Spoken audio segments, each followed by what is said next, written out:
Hello, welcome back to a new video. In this video, we're going to discuss logical expressions and the Java language. So we've discussed mathematical expressions before. So if I may just int, let's say value 1 equals 1, int value 2 equals 5, int value 3 equals, 3.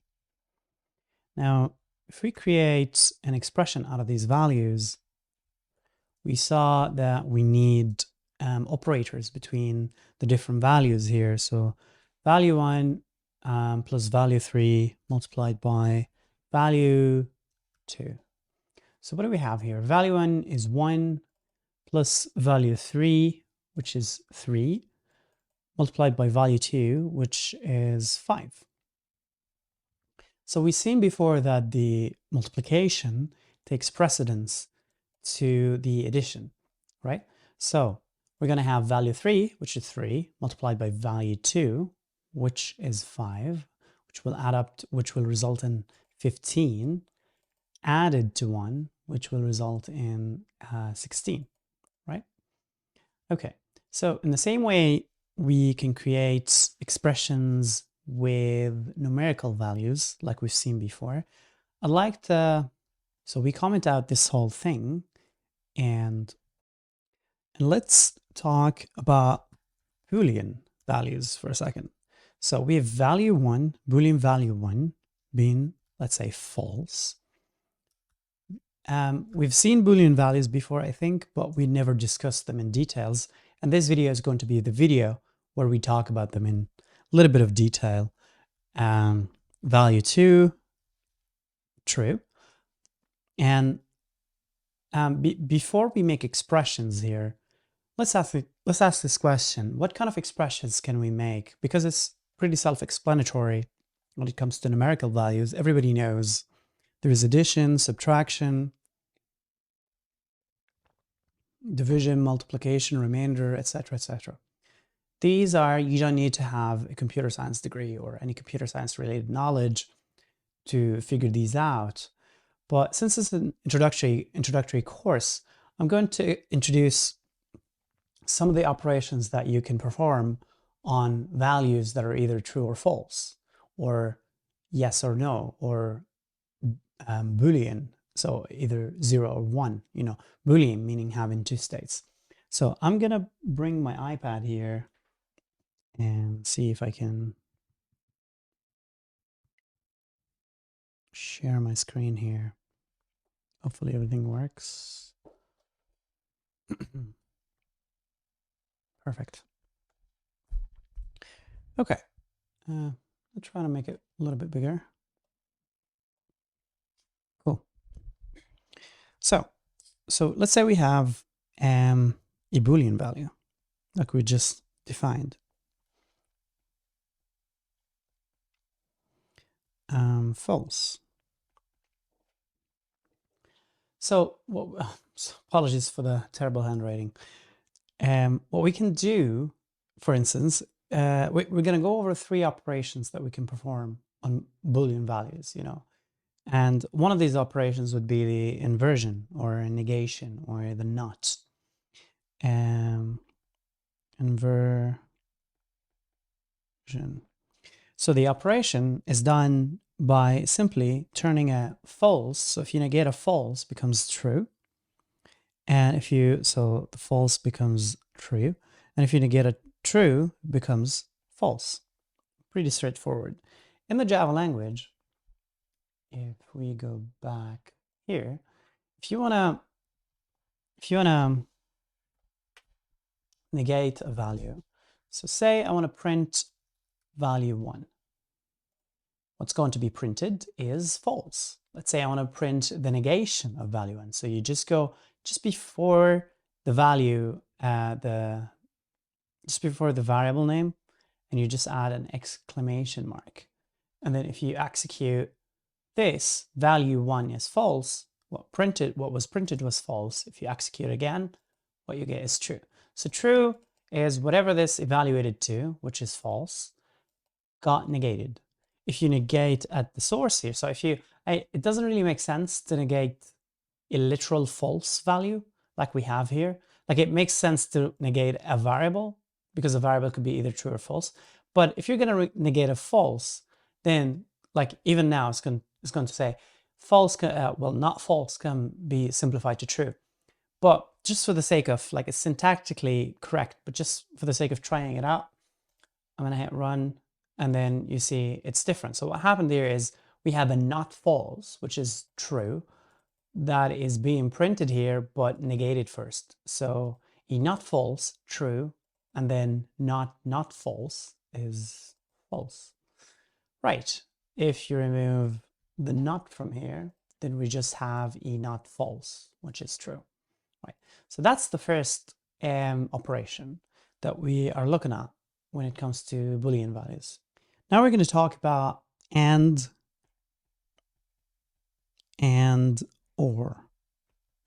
Two operations that instead of operating on one value at a time, so here we just have one value and we say not value.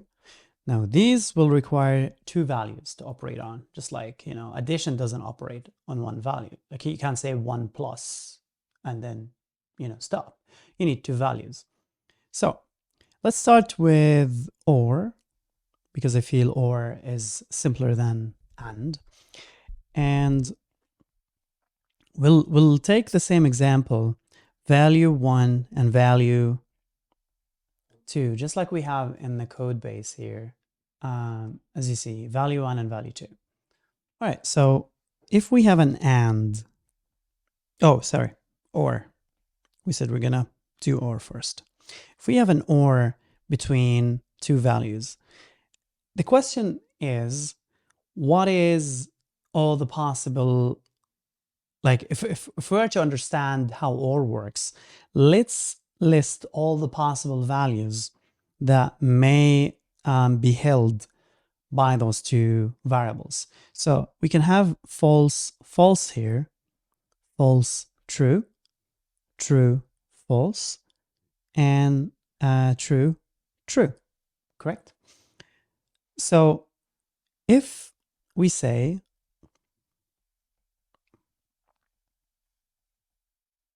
false or false, then or really means I just need one value to be true so that the whole lot be true. So here we have two values that are both false.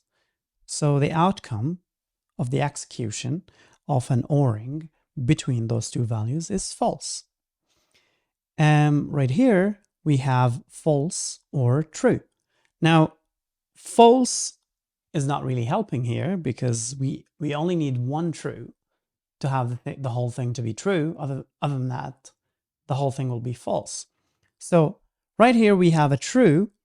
So it doesn't really matter that this is false. Since we have one true at least, the whole thing will be true.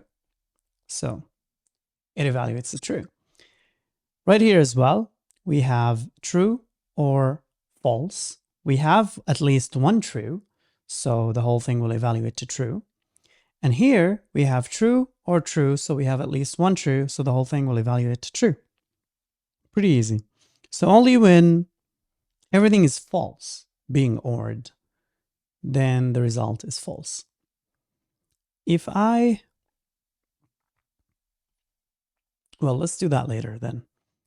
Never mind. Let's talk about the and here. The and works in a different way. So we have false, false, false, true, true, false, true, true. The and is opposite. The and is like, if I have one false, then the whole thing will be false. So and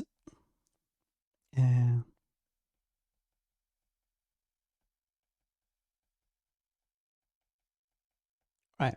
So false and false, since we have one false, then the whole thing will be false.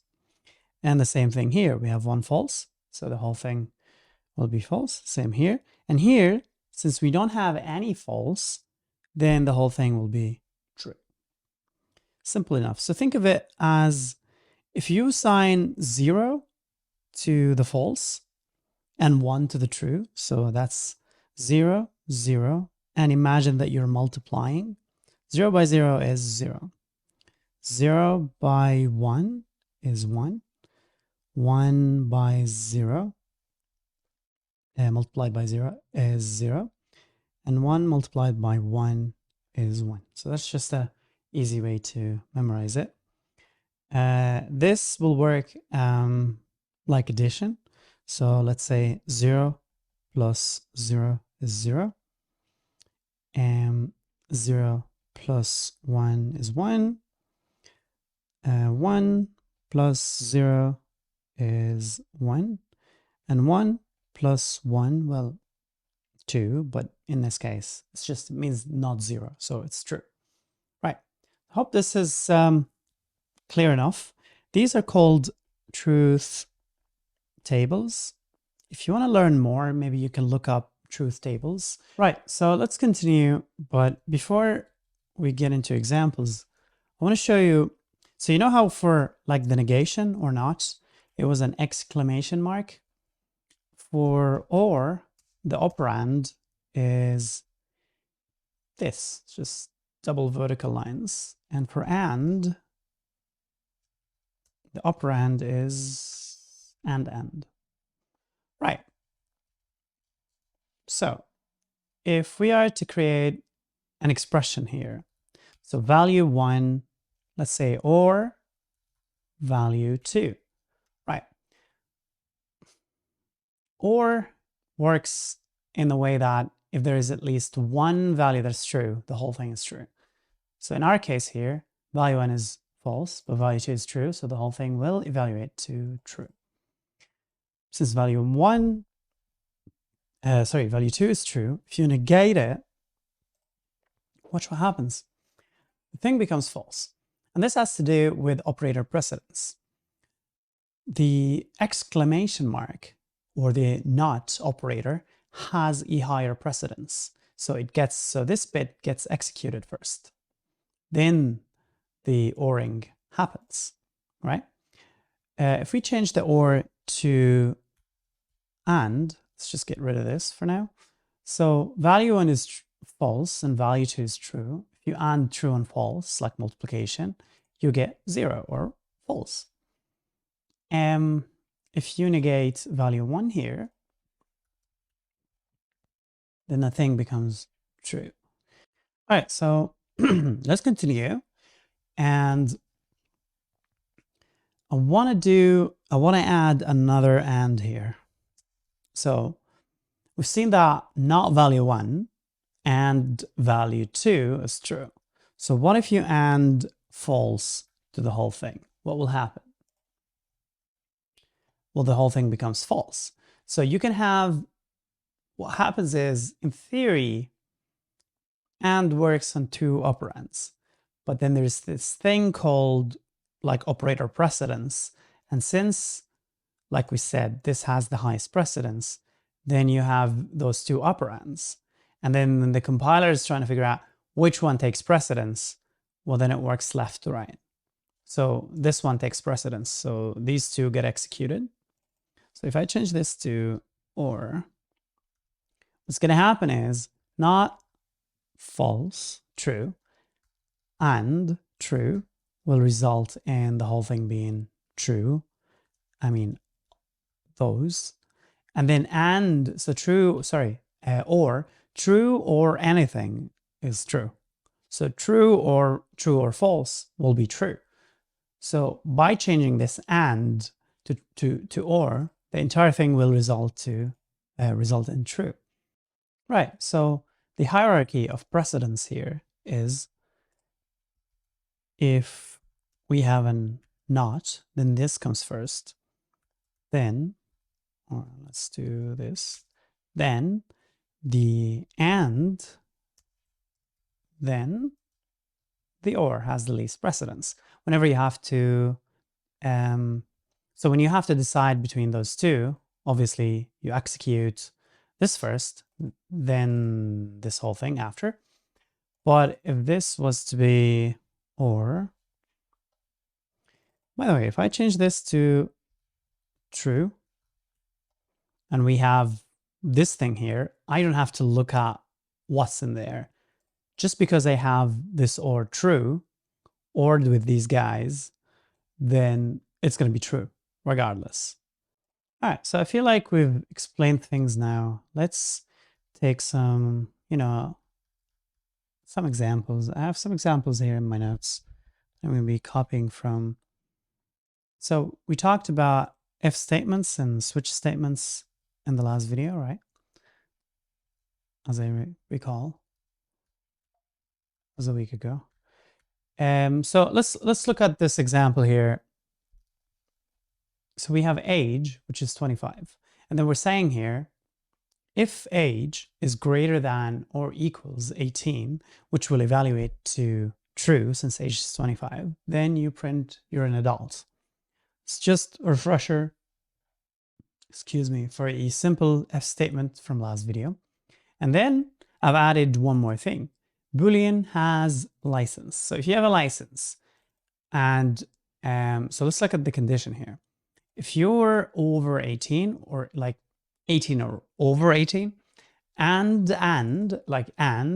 you have a license, then you are able to drive.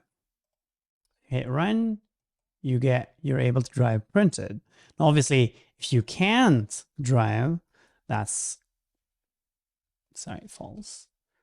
And then you execute this, well, you're not gonna get, well, maybe we should add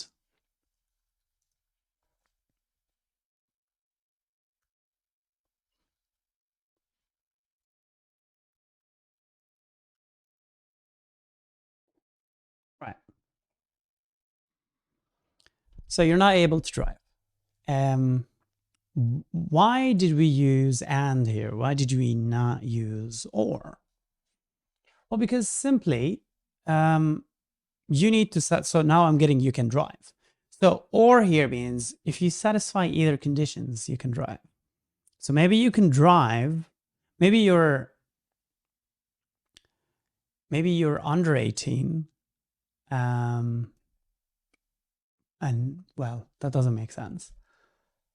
Let's change that. Let's make it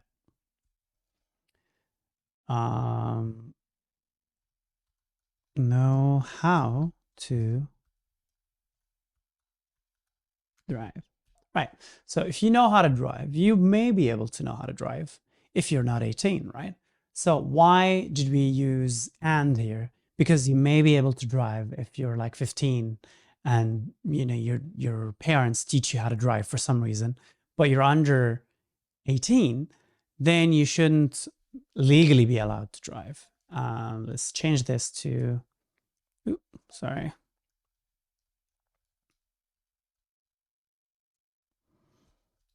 You're not legally able to drive. Oh, sorry, you are. You're legally able to drive. Well, if we want to say that you're legally able to drive, then it's not just enough that you know how to drive. You need to have, so let's just change this to and because that makes sense. So you should be able to, you should know how to drive and you should have a license. So as license, and we're going to add Boolean has license, and we're going to set that to true. And if you have a license, then you're probably able to drive unless you, I don't know, bribe somebody, which can be the case. So we can leave it to false. You're not legally able to drive. So here, we've built this expression here for the if statement. And the expression goes, you should be over 18, well, 18 or over 18. You should be, you should know how to drive and you should have a license. Maybe you're in a different country. You know how to drive, but you don't have the license that qualifies you to drive for that particular country. So you could have learned how to drive, but you're under 18. You could have learned how to drive, or maybe you have a license, but because you don't know how to drive because you've bribed your way through, So we need and between all these conditions so that you're legally able to drive. Otherwise, you're not. And you could say else if all right.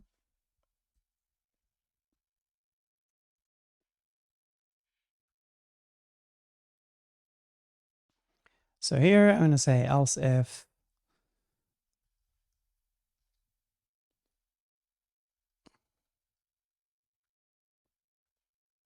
I'm going to copy the same condition, but I'm going to change just a bit of detail here. So if you're over 18, you know how to drive, but you don't have a license. I'm going to say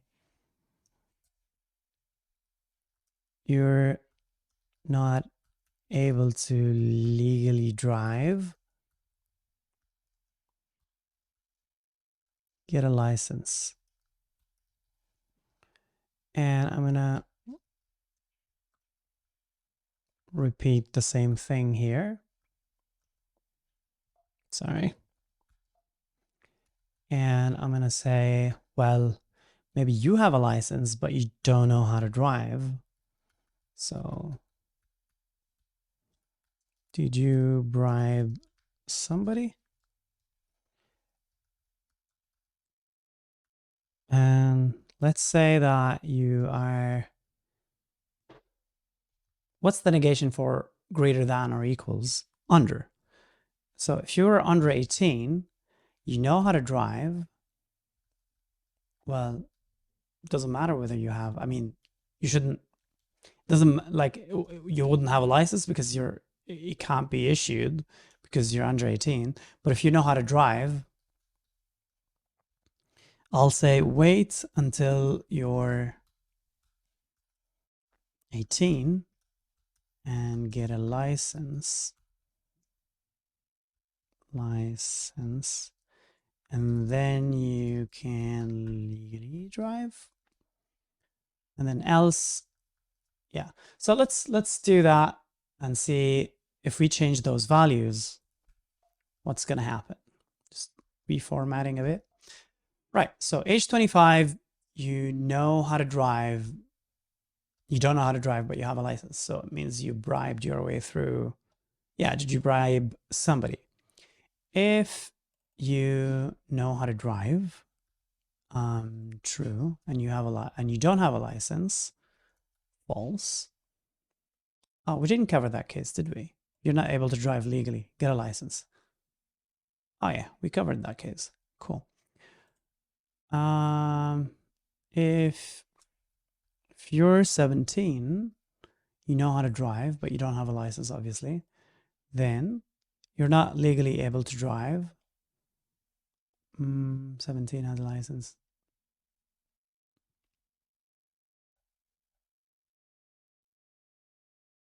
Oh, I should have used my mistake. Yeah, so you're gonna get wait until you're 18, get a license, and then you can legally drive.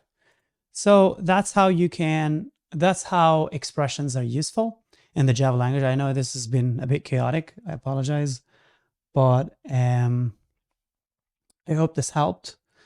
And I think we've covered everything. I have another example here that is a bit simple as well. We can have a look. Right, so the last thing I want to talk about here is this expression. If you execute, it's going to be false. So you have, what are the precedences here? You have false and false, true and false, both this side and this side will evaluate to false, and then the OR will be evaluated at the end. What if you do something like this? Have parentheses around this part and then negate it, because negation works on a single value. So what's going to happen here is those guys inside the parentheses are going to be evaluated first. So false and false will evaluate to false. And then the not will be evaluated, which is then true. And then you're going to have this whole block true, ORed with whatever is here, the result will be true. That's the last thing I want to talk about. which is the use of parentheses. You can use parentheses all over the place. You know, I like to use them for clarity, simplicity. You can negate the whole thing now if you want, and then negate it again. You see, it doesn't make logical sense, but you can do it syntax-wise. That's it for this video. I hope it was useful, and thank you for watching, and I will see you in the next one. Bye-bye.